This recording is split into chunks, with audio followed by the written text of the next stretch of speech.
Should OPEC oil producers increase output to help stabilize oil prices and help prevent another global recession? And should the world take lessons in banking reform from West Africa? My guest today has been challenging vested interests in Nigeria and challenging them so fiercely that his personal security has been stepped up.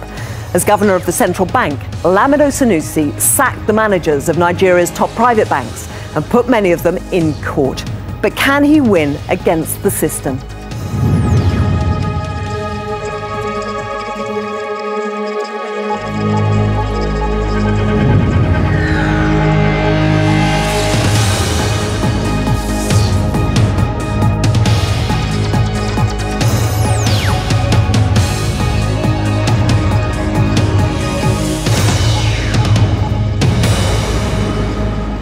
Lamido Sanusi, welcome to Hard Talk. Thank you. Do you fear another global recession? I think it's a risk that cannot be ruled out. What's happening in the Middle East and the fact that there isn't very much fiscal space in most of Europe and the United States would suggest that the avenues for increasing fiscal stimulus and pursuing counter-cyclical measures are highly limited. Now, all depends on what happens to oil price. But remember in 2007, 2008, it went to $47 a barrel. And nothing happened. I mean, the economies continue to grow. If that is the case, then probably the risk is manageable. But I think it is a risk that cannot be ruled out. And when you look at it from a Nigerian perspective, do you rub your hands and think, well, that's oil revenue, price goes up, we get more? I wish it was that simple. Unfortunately, we also import a lot of our energy. So while we do earn more from the sale of exports of crude oil, we also spend more importing refined petroleum products, and that adds to government deficits because the government subsidizes petroleum products in Nigeria. Until we fix our refineries and actually refine our oil and reduce our dependence on imported energy, we will not be totally insulated from all shocks. So we're in a strange situation where we're an oil producer, but it's not entirely always good news when oil price goes up. And the US Federal Reserve Chairman Ben Bernanke told the US Senate Banking Committee that prolonged rises in oil prices would pose a danger to the US economy. Now, Nigeria, of course, exports a lot of oil to the United States. At this point, should it be producing more in order to help bring down prices, stabilize prices? Well, I'm sure if Nigeria could produce more to increase government revenues and increase our foreign reserves, we would. But we are bound by OPEC quotas, and we would be bound by the agreements that we have as members of OPEC. And is it just that? Because the Nigerian Petroleum Corporation has said there's very little spare production capacity. Is that true?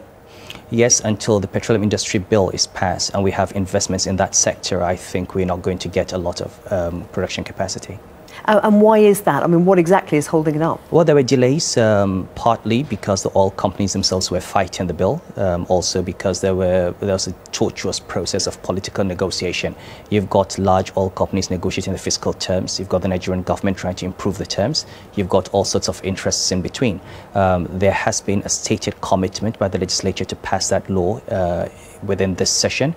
And if it is passed, that should open the space for more investments in the sector. And of course, the context for concern about oil prices and oil production is, as you mentioned, the turmoil in the Middle East and in North Africa. And you yourself have said that Nigeria is in danger of being next. How? Well, I didn't quite say so. What I did say is that if we don't address the problems that we have, then it is possible that it would happen in Nigeria. A lot of people look at stability and they don't look at the intrinsic violence in a system. You've got income distribution inequalities, you've got people who are out of job, you've got a problem with the educational system, and that is the blueprint for what happened in the Middle East. Now, the lesson is that it's not just about elections, it's about people's livelihood, people losing hope in the future, and we need to address those concerns. Well, we'll come back to the wider problems of the economic system and Nigeria's political institutions in a moment, but let's first deal with the institution that you're responsible for. And 2 years ago, your first big test as governor of the central bank was dealing with the aftermath of the global banking crisis, and you did what central governors everywhere else did. You bailed out the big private banks, but you went further and you sacked a lot of the senior management and you put many of them in court. Theft, fraud, market manipulation, some of the charges. Was the Nigerian crisis different from elsewhere? Was it more criminal than elsewhere? Well, I don't know. I've heard there have been indications that in other parts of the world there have been laws broken. We've heard stories about investment bankers influencing rating agencies, for example, to give false ratings to products, and we've not seen any prosecutions. What we said was, if it costs us so much money to bail out the banks, individuals had to be held responsible. And certainly in the case of Nigeria, we had cases of clear fraud, theft, bad loans, and bad disclosure. And we wanted to make people account for their actions. Yeah, you say accountable, you say make them responsible, but you also have said of those on trial they're not going to walk into jail, and we don't know the extent to which they will try to compromise due process. Now we're 2 years on, and most of these trials are mired in legal argument. What is going on? It will continue, but at the end of the day, there will be an end. I mean, all these delays in the court process, frivolous injunctions, will get rid of all those pre-trial injunctions. The evidence is there. One of the CEOs already has confessed and basically taken a short sentence and returned a lot of the money that was taken away. And we do think we're going to get convictions of at least 2 or 3 others. The evidence is very hard. I have no doubt in my mind that more will go to jail. 2 or 3 others? At least 3, yeah. And so when you say holding accountable and holding responsible, some of those responsible will not be held accountable? Those that we find evidence on will go to jail. We're going to continue prosecuting. Remember, there are also 164 people before the Investment and Securities Tribunal. So there are different levels of prosecution. There are administrative charges, there are charges before the IST, and there are criminal cases. And you said, as I mentioned, that you thought some might try to compromise due process. Is there a problem with the Economic and Financial Crimes Commission or with the courts? No, but certainly when people have a lot of commercial capital, if they have a lot of money, they try to use it to get out of trouble.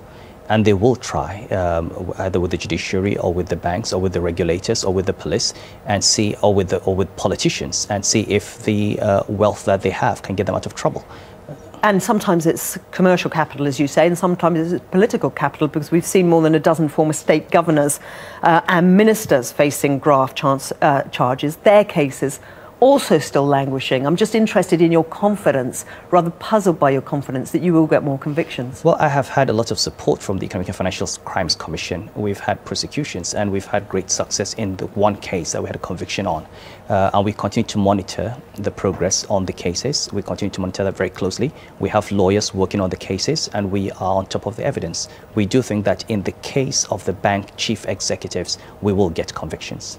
And stepping back and looking at the broader system, I mean, you said at the time we had to move to send a strong signal that such recklessness on the part of bank executives won't be tolerated. But 2 years on, is the system stronger and is it cleaner? I think it is. First of all, we've gotten a lot of what you might call the rotten apples out of the system. Many of the bank CEOs that you have today are people who've run their banks very well. We've tried to improve governance and regulatory frameworks. We've put in term limits for CEOs and non-executive directors. We've put in enhanced disclosure guidelines and risk management principles. And we think the system is generally much better today than it was 2 years ago. And yet you say the rich break the law with impunity. Yes, I think they have broken the law with impunity, but I think the fact that we put in the CEO that we put in jail was one of the richest persons in Nigeria, and nobody expected, 2 years ago, she was untouchable. The fact that she could be convicted and forfeit assets suggests that the age of impunity is over. And your security, I mentioned, was stepped up. Have you faced specific threats? I wouldn't know. I keep complaining about this amount of security around me, and the security guys tell me that they know what they're doing. Well, you complain because it's too much or too little? I think it's too much. I think it constrains my freedom, but they're acting under instructions and they're acting based on information that they have, which they're not going to give me. They don't need to give you? They don't need to give me what information they have. You're not interested to hear it? I ask them and they say, look, they're working under instructions, they've got to protect. Do you worry? No, at one time I was worried, but I think at this point in time, the people that we are trying should do the worrying. The former head of the Economic Financial Crimes Commission, Nuhu Ribadu, he fled. when he made too many enemies and feared his life was at risk. He's back now, of course, in Nigeria, standing for the presidency. But is a spell in exile an option for you if things get too hot? I don't know. I'll take the future as it comes. I do have no doubt in my mind that you're dealing with forces that will fight back. I don't know anyone who stepped on their toes and gotten away with it totally, and they're very strong people. And I do know they will get back one way or the other, and I just have to be prepared for whatever it is. I suppose it can't hurt in terms of your prospects elsewhere that you've just been named London's Banker magazine's Central Banker of the Year 2010. Are you the right choice? I don't know about the right choice. I think it's more a reflection of the enormity of the problems that we faced, and perhaps the fact that in Nigeria we took actions that have not been taken by other regulators, not just in terms of the CEOs, but also in terms of getting the banks to pay for the cleanup. Well, let's talk about that then. Why haven't they been taken elsewhere? Should others be following your example? I should think so. I'm amazed at the total lack of personal accountability in other parts of the world, given the amount of money that's been spent to bail out institutions. And so you've named names in Nigeria who should be gone after elsewhere, in Europe or in North America? I don't know, but I do think the regulators need to look very hard and ask themselves if people exposed their banks to this kind of risk, and if they took decisions, were they just issues of wrong judgment or greed? And if it was greed, were there any laws that were broken?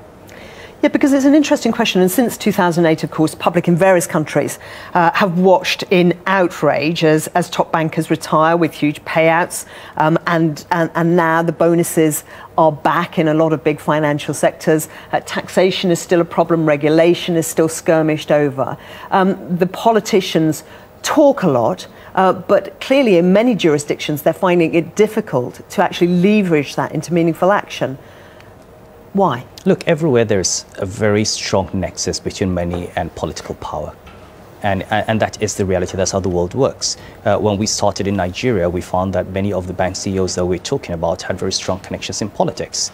It takes, I think, a decision to frontally to face these issues frontally and say you've got to break that nexus and hold people responsible for it to happen. It takes a lot of political will. And yet the bankers, I mean, are talking their own talk now, coming back strongly. President of JP Morgan Chase, for example, Jamie Dimon, said at the World Economic Forum a couple of weeks ago, it is unproductive to bash banks. Chief Executive of Barclays as well, Bob Diamond, told British parliamentarians the time for remorse and apology from banks is over. I think we should never let bankers forget how much they've cost the general public by their recklessness. And I do think it is for them to say that time for remorse is over. They should have remorse. Many of the things that happened because of very bad decisions taken deliberately by bankers. Shareholders made a lot of profit at the expense of depositors and creditors and taxpayers, and we should not let the bankers forget that. And of course the banks say, well, we have to pay people big bonuses because otherwise talent will move off to our competitors. And as banking centres like the City of London, they say, well, if you tax us too hard, then we'll move off to other banking centres. Well, the bonuses are not the problem, is it? I think the real problem is that we've had a situation in which the regulators themselves forgot what they're there for. If you allow the banks to use depositors' funds in the interest of shareholders and management and risk those funds and expose institutions to great risk, and you don't do anything, then that's a problem. The heart of the problem is poor regulation and poor risk management. If you have good risk management and you have good regulation, if the banks make a lot of money and pay bonuses, I don't have a problem. And is there a key reform that you would like to see elsewhere? Of course, you have taken a firm stand on splitting retail banking from investment banking. Should that be done globally? I think it was done after the Great Depression in the United States, and it worked very well until it was changed. And I think we should go back to that, yes. And having talked about the mistakes elsewhere, what about yourself? Because banking awards notwithstanding, do you make mistakes? Yes, I do, and I'm sure that when I look back over the last 2 years, I would probably see one or two things where I've gone wrong. But going back over the key decisions that we've taken, I think on all the big questions, we got it right. And some criticise you for letting foreign banks take controlling stakes in Nigerian institutions. Do you worry about that? Citibank was always in Nigeria. It was 100% American. Standard Chartered was always in Nigeria. Standard Bank of South Africa was always in Nigeria. There isn't a single new foreign bank that has come in, so I don't understand what the criticism is about. What about Islamic finance? Because you've talked about developing elements, and you yourself have a degree in Sharia and Islamic study, which is fairly atypical for a banker of any description, let alone a central banker. But what elements of Islamic finance would you like to introduce, or have you introduced? Well, certainly I'd like to see a number of Islamic banks come up, and I'd like to see Islamic banking products in the system, partly because the focus on the real economy and the restrictions on speculation and gambling make those products a bit less prone to volatility in times of crisis, and we've seen that with many of the Islamic banking products in different parts of the world.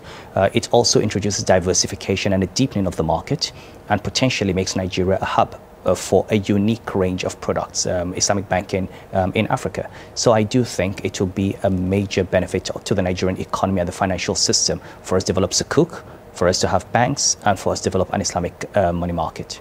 So that's one big area of reform. We've talked about some of the others. But is your approach overall too broad? Are you overstretched? Are you getting too political? I mean, you've dealt with banking reform. Now you're talking about the power sector. Is it just too much for one man to handle? No, I think it's extremely important to understand that at the heart of the crisis in Nigeria and the United States and the UK is the complete disconnect between the financial system and the real economy. The savings that have been mobilized into the banking system were being spent in the financial system itself, in the capital markets, rather than on industry, rather than on agriculture. 42% of our GDP is agriculture. Only 1% of bank lending goes to agric. 60% of employment is given by SMEs. Only 3% of bank lending was going to SMEs, small and medium enterprises. Now, it is important for us to tell the government that there is a need to create an environment in which small and medium enterprises thrive, make agriculture commercially viable. I'll give you a simple example. Take tomato production in Nigeria. 60 to 70% of the tomato we produce gets lost between the farm and the market. There is no investment in storage, in logistics, in handling, in processing. Now, until we focus on fixing the commodity value chain, we're not going to make tomato production commercially viable. So we've got to work in that sense with the Ministry of Agriculture. We've got to criticize government policy and have the right industrial policy for banks to lend to the real economy. But you're nearly halfway through a 5-year term. How can you achieve all of this?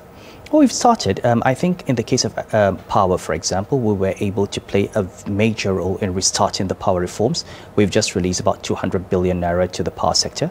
And we do think that power has a huge multiplier effect on the rest of the economy.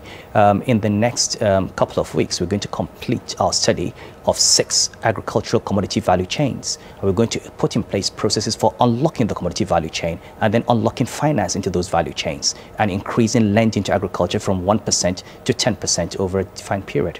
Analysts sometimes describe you as a tsunami. Do you like that image? I mean, tsunamis can create a lot of damage. I think the way you respond to a problem is dependent on the enormity of the problem that you face. Anyone faced with the level of graft and abuse that we saw, we had a banking system that was on the verge of collapse. I basically had 2 options. One option was to do the Japan in 1980 option, which is to say this problem is so big, I shouldn't deal with it entirely and deal with it piecemeal. And then for the next 20 years, we've been it. The other option was to come out with it totally and deal with it the way it deserved to be dealt with. And that was what we did. You sound confident, but I mean, you yourself have said that some of what you've seen in banking is just symptomatic of all that is wrong with the country. And you're talking about putting pressure on government. How much support in government do you have?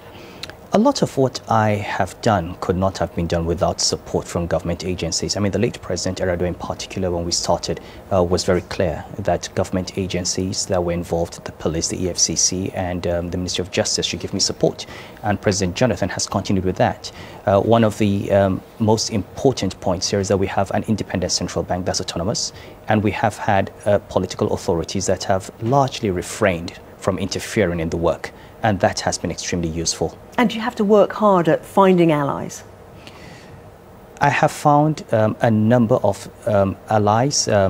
Many people have been very quiet and very afraid.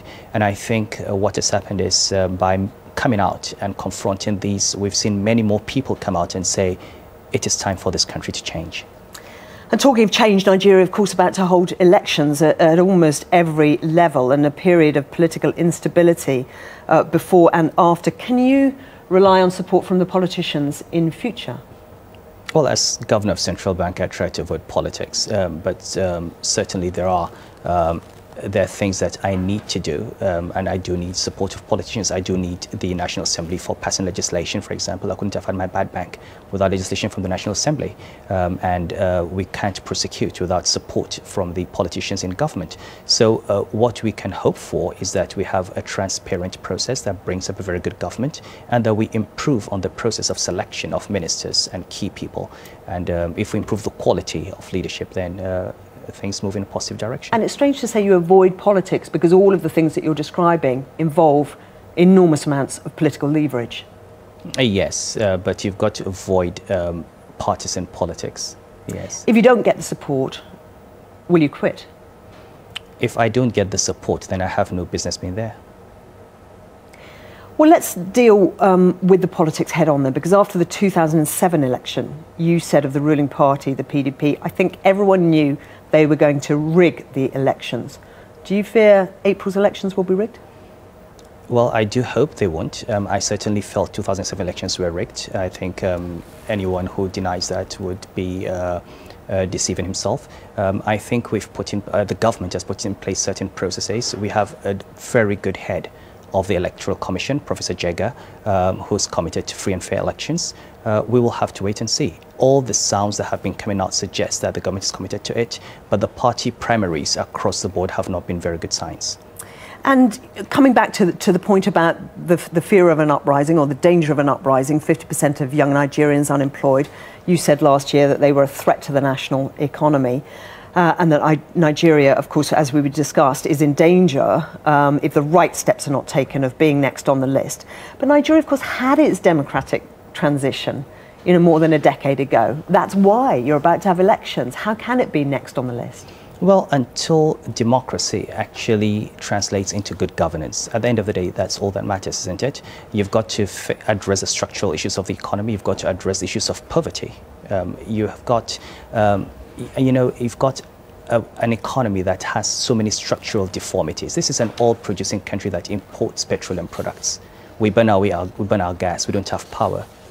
We've got hides and skin, and we don't have a leather goods industry. We've got a large cotton belt and import textiles from China. We've got to fix these issues. And with such a determination to fix them, you'd have thought, for you, after dealing with the central bank, having got yourself a reputation for cleaning things up, politics is the obvious next course, isn't it?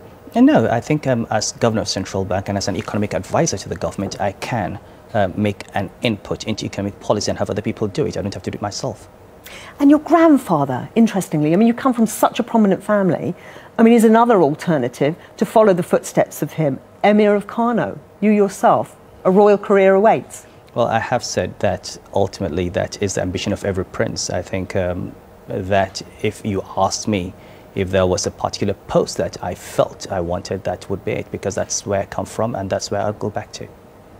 Lamdo Sanusi, thanks so much for joining us on HardTalk. Thank you very much.